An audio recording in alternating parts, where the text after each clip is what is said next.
Hey everyone, I'm excited to introduce to you my very own senior SDR, Adam Platek at CoachHub, who's been one of the top performers. He was the number three rep, number three SDR last year, and he was the number one the first quarter, and looks like you're also pacing to be number one this quarter as well. Excited to share a lot of nuggets of wisdom around prospecting, being coachable, networking, and leveraging your relationships. Glad to have you on the podcast. Welcome, Adam. Yeah, thanks for having me, Davidson. It's cool to be here. I've heard about this podcast a lot, and I I know you've done a lot of episodes, so it's cool to be here now and to be able to talk with you and to other people because I know how much growth you've helped drive for me. So it's wonderful to Oh, be able to help you do that for other people too. yeah, man. I mean, you're a perfect example of someone who is coachable. Like, you're really receptive to feedback, and I have no doubt that that will continue to help you grow and network and be able to just put your best foot forward. And because of that, you recently were promoted. So, congratulations on that promotion to senior Thank you. SDR. Thank you very much. And yeah, I think you have a lot of different like attributes that other people can learn from and take takeaways no matter what position they're in. Yeah, I've learned a lot. I've only been an SDR 7 months at this point, although honestly it feels like a lot longer. But I've Yeah. transitioned from a completely different industry, right? Which I know we were planning to talk about. So I came from an engineering background actually, which it's tech-ish, but it's really not sales. So I was Mm, able to transition into sales from engineering, and that was a bit of a tough one. But I kind of had my mindset on it, and a mm. lot of stuff fell into place, and I'm happy to be here now. Yeah, and from our conversations, you're very clear that you want to choose sales, and we've talked pretty lengthy about how the life of sales just allows you. Not only does it give you autonomy, but the skills are applicable across the board, right? No matter what what you choose to do in your life, whether it's become a business owner or just being able to just be persuasive in life, is such a valuable trait. Yeah, it is. Actually, one perfect example that I think is interviewing. I've always kind of enjoyed it, but it's more of been like, oh, I have the ability to do this, and that's exciting. Now I really enjoy interviewing because it's really just sales. It's selling yourself, right? And when you're on the phones every day and you're talking to big accounts and you're driving meetings, getting on the phone again to drive your own sale is really it's second nature and it becomes so much Mm, easier, and it kind of helps you see also into the orgs that you're looking to work for. How are they thinking, right? You've come from this world and you kind of think about where your prospects are coming from, and in the same way you do that in an interview. How are mm, they thinking? How can I set them up for success? And then it just mm. becomes so much easier from there. Yeah, yeah, that's a good point, right? When you're so used to advocating for yourself, and every conversation, right? You're whether it's like, hey, this is restaurant that I went to that is really good. I want you to try it. When you come to the city, like I want you to try it too. Especially interviewing, right? It's the more you're able to listen and establish like what are the pain points, like why is this company looking to fill this role? Is it because there's a promotion, or there was recent turnover, whatever it is, right? If you have a better listening, it's able to help you in all aspects of life. Yeah, I appreciate that you're able to put my mishmash into something more concrete. That active listening is really important. And I agree with you. It helps in all aspects of life. It helps in my relationships with my friends, with my family. I've noticed I have the ability to hone in on things more. And you'd think Mm, that is by talking more, right? Because everyone thinks, oh, in sales, you talk, you talk. mm, But really, it's about the listening and being able to pick up specific pains and things that people are saying, like in a prospecting call, right? So in the past, where I would have said, oh, I want to convince someone to go to this restaurant, right? I would have said, oh my God, this restaurant's great. Let me show you exactly why it's great. Let me show you the food I had. And now it's more of, well, what are you in the mood to eat? Oh, well, I could do Japanese. You ever had Chinese? No. Is that mm, something that you would completely hate, you think? No, I don't think I completely hate it. I'm just, looking for something lighter. Oh, well, they mm. actually have, right, starting to ask those questions and think about what their responses are as opposed to just forcing something. So it definitely has helped with all aspects of life for me too. That's awesome. And we'll obviously dissect this a bit further, but what are like the top three traits that you've noticed that has helped you become a successful SDRs, and what did you wish you knew 7, 8 months ago prior to when starting this role? Yeah, so I'd say the big three things that I've noticed that I have been able to drive myself for being a successful SDR are A, learning from people that have come before me, right? Successful SDRs, successful account executives, people who've written books and podcasts, just absorbing information, learning from what's already been done. That's the first. The second is coachability and being feedback driven, which is admittedly really difficult. It's easy to understand, difficult to apply, right? And then the third one is really flexing your personality. I think sometimes Hmm. people get caught up in what's the perfect sales persona? How can I act a certain way to get a sale, to get a meeting? And really, I think just with how many people there are, you have to be true to yourself. And as opposed to force fitting something, act on that so that it's natural. Those are my big three. I love that, right? It because you would think, oh, being authentic, like what does that have to do with sales, right? But I do Right. think the sooner you know yourself, like the more you're able to like less be in your head, and you can simply just be with people because Right. there's so many Right. different archetypes and different types of folks that you meet. But as soon as you have confidence in yourself, you're able to like less be self-conscious, and then you're able to just be receptive to people speaking, and you'll also know you have greater self-awareness, so you'll also know where like your strengths and weaknesses are, and how you can improve that as well. Right. Fully agree. That's awesome, man. And yeah, I love what you said about feedback culture, right? The best reps are the ones that are always asking for feedback. And I do think there's a counterbalance between like asking for too much feedback as well, right? Like I know when I was younger, when I was around where you were, like in the first couple years of my career, it was like almost like too much feedback, and then I became almost like overthinking it because I was like, oh, I need to implement what Mark Yep. said and what um, Adam Reagan says, and all these different reps, and I was shadowing so many calls. So I think there's also the balance of like trusting your own strengths, but also being like feedback driven, but not too much to the point where you overthink it. Yeah, that's a really important point to recognize, right? In theory, even being too feedback driven is dangerous because you get into this role and you figure, okay, I've got no time in this role. There are people that have 20, 30, 40 years. I should really just be listening only to them. Forget me, right? I should just be letting them mold me and asking everyone all of their opinions. But Mm-hmm. then you lose that personality, right? So maybe Yeah. you're selling and 10 years in, you go, why am I running disco calls this way? This Hmm. feels wrong. This doesn't feel like me, right? And that's the Right. friction that then creates additional problems. So it works for him or it works for you, right, Davidson, but it doesn't work for me. So Hmm. I think there's a tendency to want to avoid failing, that we want to just ask everyone what to do, but you have to fail in this role. And then Uh-huh. once you've failed, now you can get the feedback, right? I love what you said. Yeah, like almost like intentionally failing. Like, okay, we know the first 6 months are going to be rough, and there's going to be months that you do well, and there's going to be months where you feel out of it.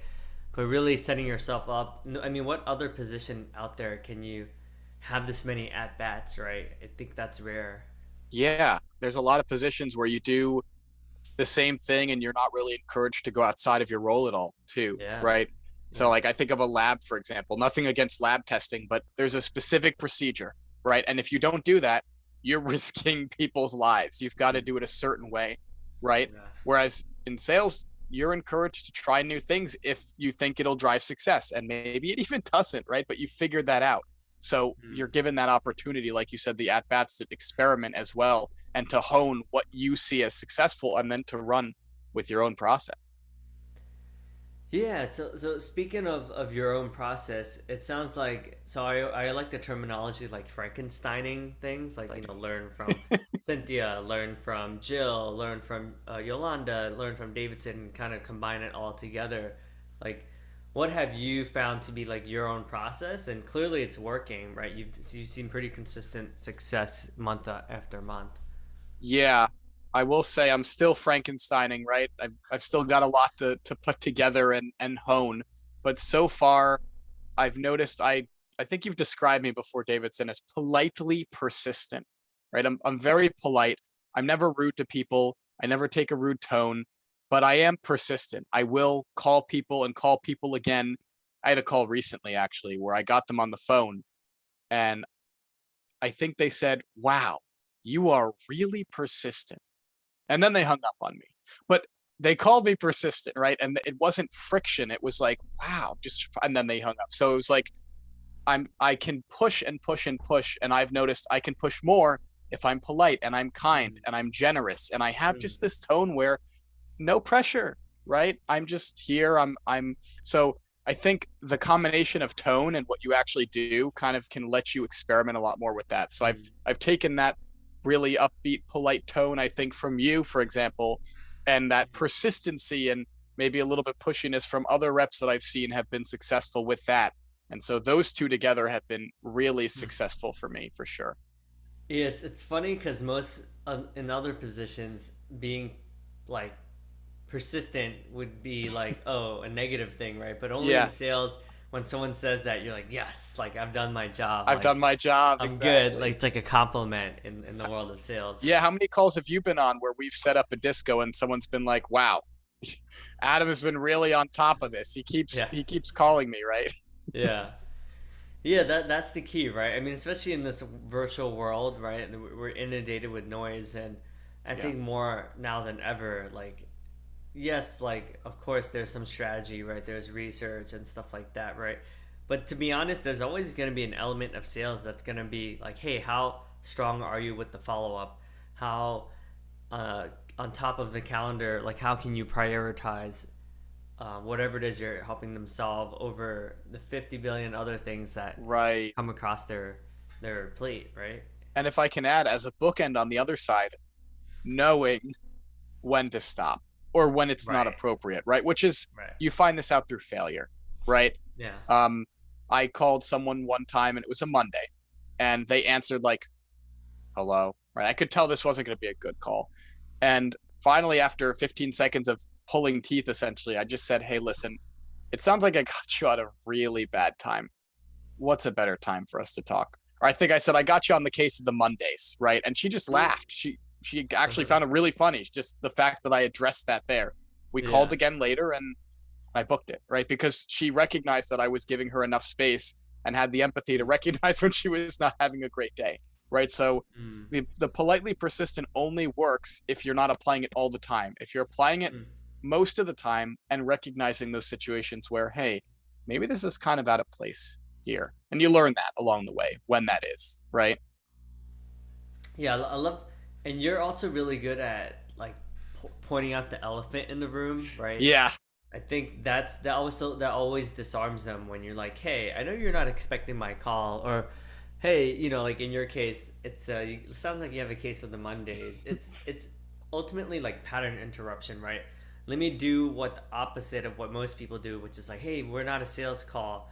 Like I promise until like this is a sales call, and then they're like, oh, okay, now I know who you are. Versus like people trying to be sneaky, and they're like, oh, I swear it's not a sales call. It's like, bro, like let's be real, Yeah. like this is a sales call. They know it's a sit. I'm a big fan of pointing out the elephant in the room. I do that for most of my intros. I call and I say, "Hey, you're not expecting my call.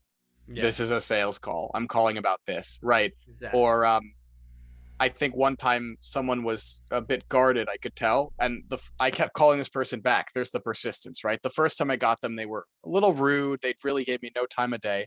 I called them back again. They remembered me, and I think they said, "Oh, we have some internal initiatives." And I said, "I imagine you have no intention of sharing those with me, right?" And she found it really funny, and I warmed it up so that next time when I call, hey, maybe we book something, right? No guarantees, but I'm increasing my chances by just being open and, like you said, addressing the elephant in the room. Yeah, and it's so refreshing too, right? Because I think nowadays like there's so many salespeople that are trying to be sneaky or manipulative, but I think being honest is very refreshing, right? It's like, oh, okay, like you can even say at the beginning of the call, hey, I'm nervous, like, Hmm. you're like the first VP I've spoken with or whatever. Especially, I think nowadays people appreciate the authenticity versus you like trying to be something that you're not, right? Yeah, having the conversations with other humans, right? That's what Yeah. we live for. And so if you can take a step back from a second that this is a sales call, right? And recognize that this is just a conversation you're having with someone. And hey, listen, I'd love to book a meeting with you.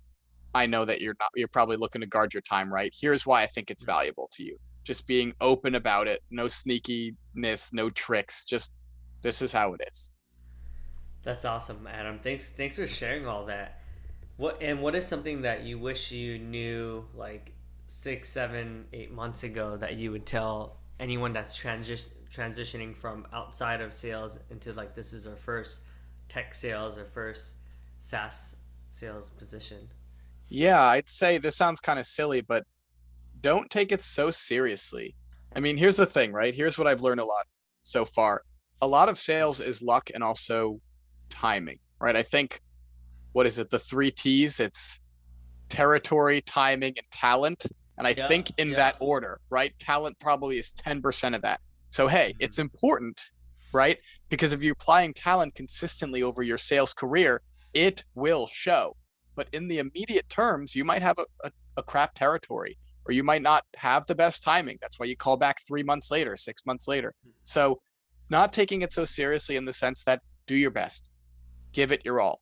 And if after all that you're still failing, do a reflection, improve, get some feedback, but don't beat yourself up, right? If Mm. you've genuinely put the effort in and you're getting feedback, you are growing, even if your numbers aren't showing it. So as long as you're consistent about getting that feedback and growing, you will get the numbers. It might take some time, but in the meantime, don't beat yourself up. Do your best, right? I love that. Yeah, I think all of us have been guilty of beating ourselves up, right? Like even Yeah. the top performers like have been like, I had an off week or like, when you say you have an off day, I'm like, dude, like take the rest of the day off, man. Like you deserve it. Like you've been Yeah. crushing it. Like it's okay to have an off day. Yeah. And I say this not from someone who's mastered this, right? Yeah. Personally, I come to you all the time. Hey, man, this week or even this month, I don't know what's happening. And it's so small in the grand scheme, right? It's really about the leveling up and everything else and long-term growth, but I still struggle with it. I'm aware of it, so I'm trying to work on it. And Mm, that's the feedback I'd give to myself 6, 7 months ago to start early. Hey, mm, start this now. It's a long process of accepting when life happens how it does, right? mm.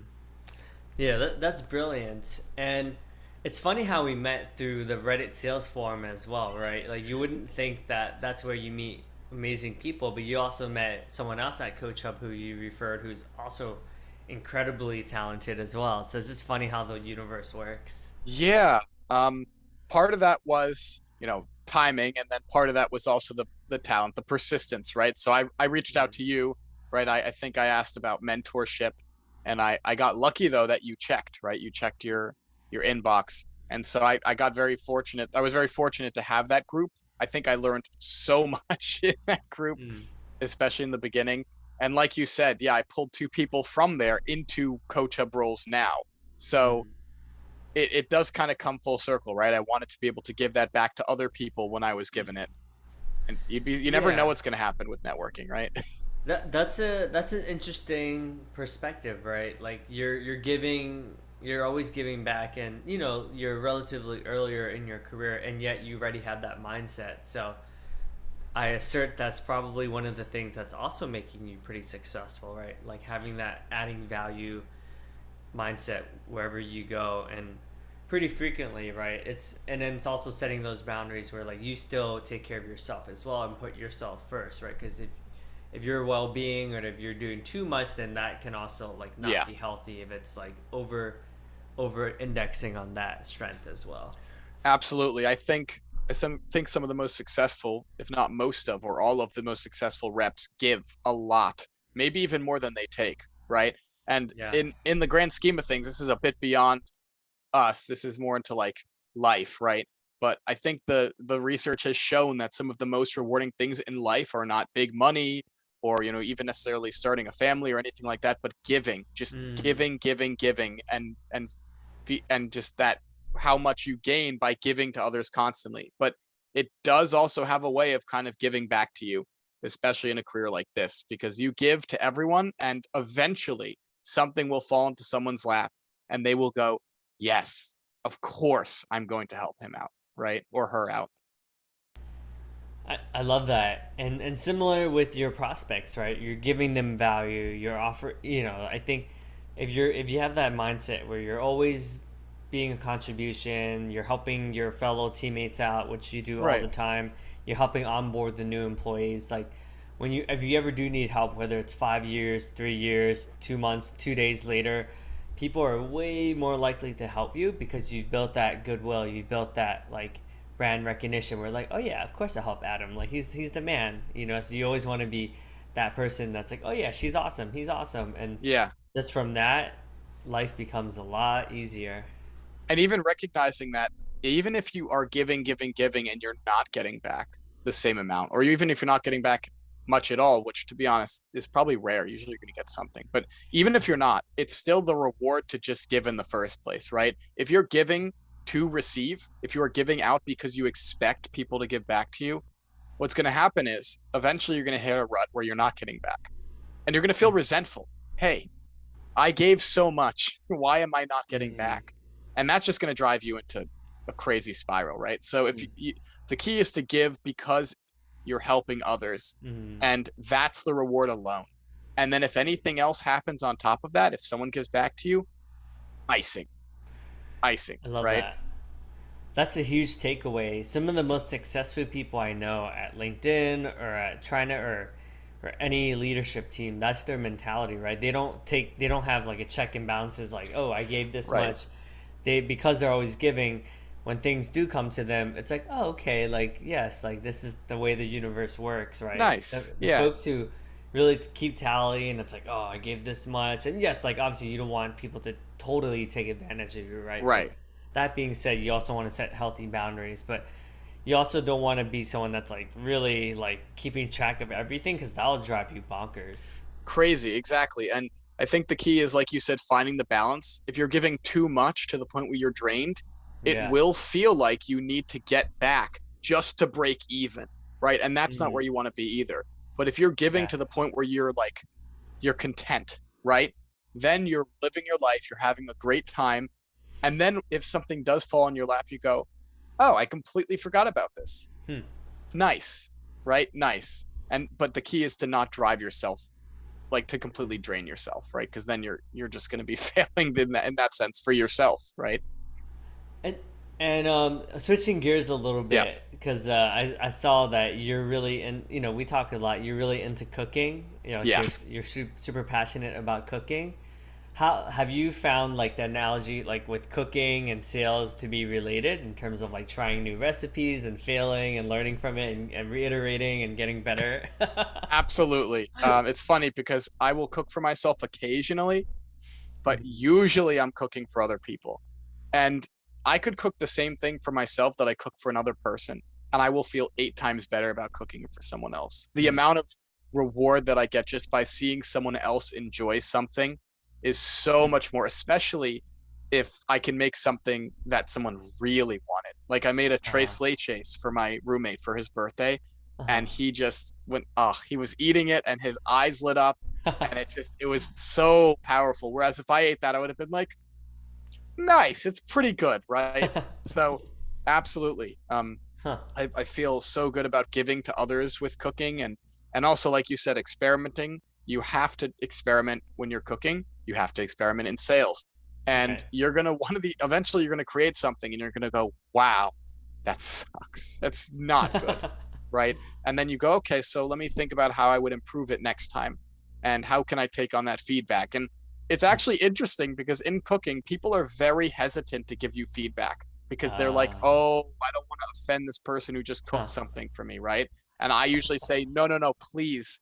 This is the best feedback I could get. I'm blinded Uh, to my own feedback. It's the same thing in sales. I make 100 calls, I'm blinded to how I'm performing. Mm. But someone else's perspective, fresh and necessary. Interesting. Yeah, that's a good concept.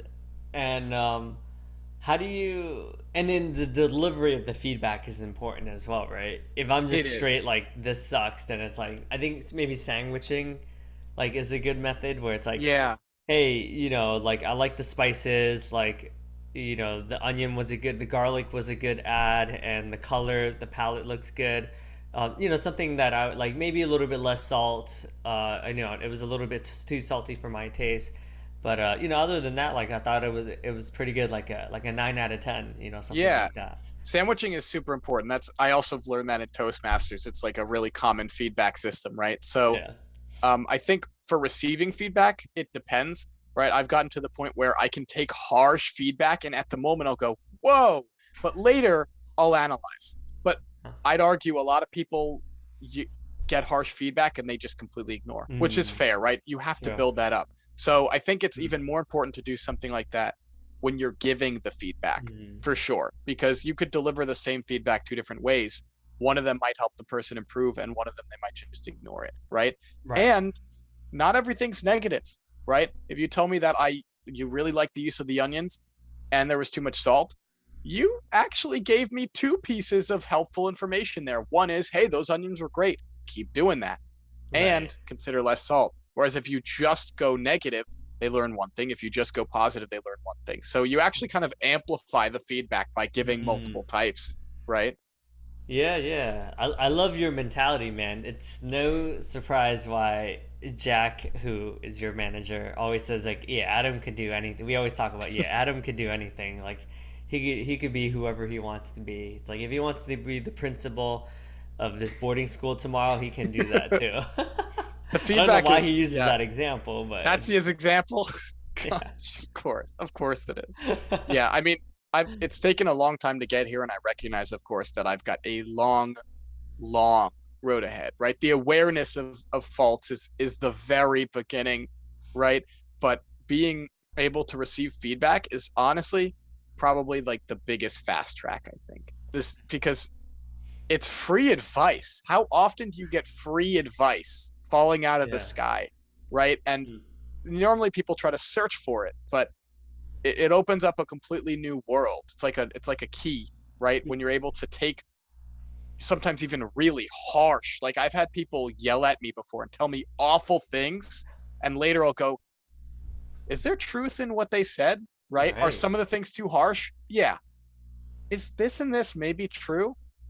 Maybe. It opens up things Mm. that normally you go, "Oh, screw that person. They have no clue what Mm. they're talking about."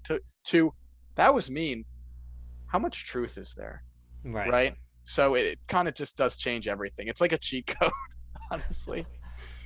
Well, and the thing I find in that's interesting as well, right? Is like it's not always necessarily 100% true, right? I also Right. think what's your relationship that to that person? If it's someone that I'm close to, right? If Debbie gives me feedback or my manager gives me feedback, that's probably more valuable than someone who's like doesn't know me at all. Like this is the first time we've ever spoken. It's like, That's true. that I probably wouldn't weigh as heavily.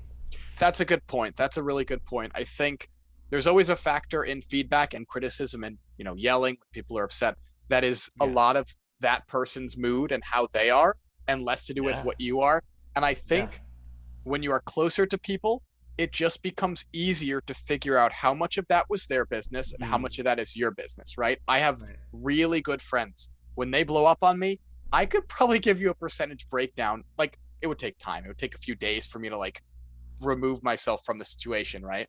But later on, I could probably give you a percentage breakdown pretty accurately of how much of that was they were in a bad mood because of this and this, and how much Mm. of that was a thing that I did that was unreasonable. Whereas with a stranger, I have no clue. I don't know them well, right? I don't know Right. how they react.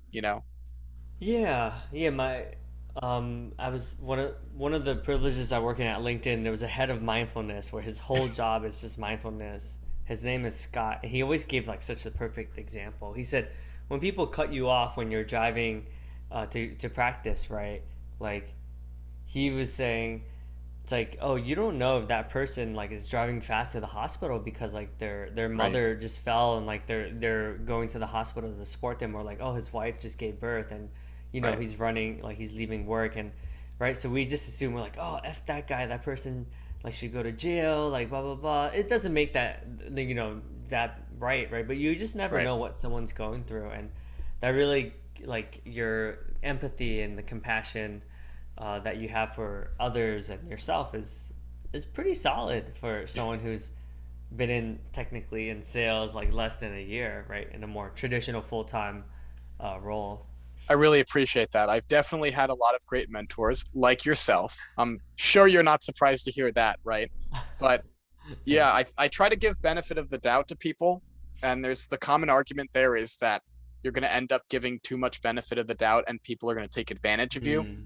And that can happen. And there's a balance. But to be honest, if I'd rather there be an imbalance, I'd rather people take advantage of me more than Mm. I misassume and cause problems for other people. And that's just me. Yeah. That's up to the user, right? But I try to give the benefit of the doubt almost wherever I can. And Mm. if I get screwed over here and there, that's a risk I'm aware of and I'm willing to take. Mm. Again, that's personal preference, right? But it's helped me a lot so far. Yeah, that's a good point. Like, people are more likely to help you if you're humble, right? If you're willing to own it, versus when we blame others for whatever circum. Oh, it was the traffic. Oh, Yeah, it yeah. was, you know, the quotas, or like, oh, you know, whatever happened. It's like we don't have control over any of that, so we No. can't really dictate that, right? But in terms of work ethic and, you know, being whatever it is, like due diligence, like there's a lot that we can own. So that's the only way we're able to have power. Like if we take control of what we can do versus the things that we can't do. Yeah, my coach talks with me about I believe it's the realms of power. So my business, your business, God's business. Mm. So I Ah. can control my business, right? I can have a, the mindset that I do. I can put in the work that I can.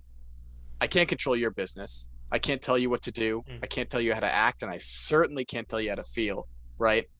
And I definitely can't control God's business, which is I don't know Mm. what's going to happen tomorrow. I don't know, Right. how the seas are going to work or how the sun's Mm. going to look. And in trying to control your business and God's business, I actually take away from my business, which is ironically the only thing that I can control.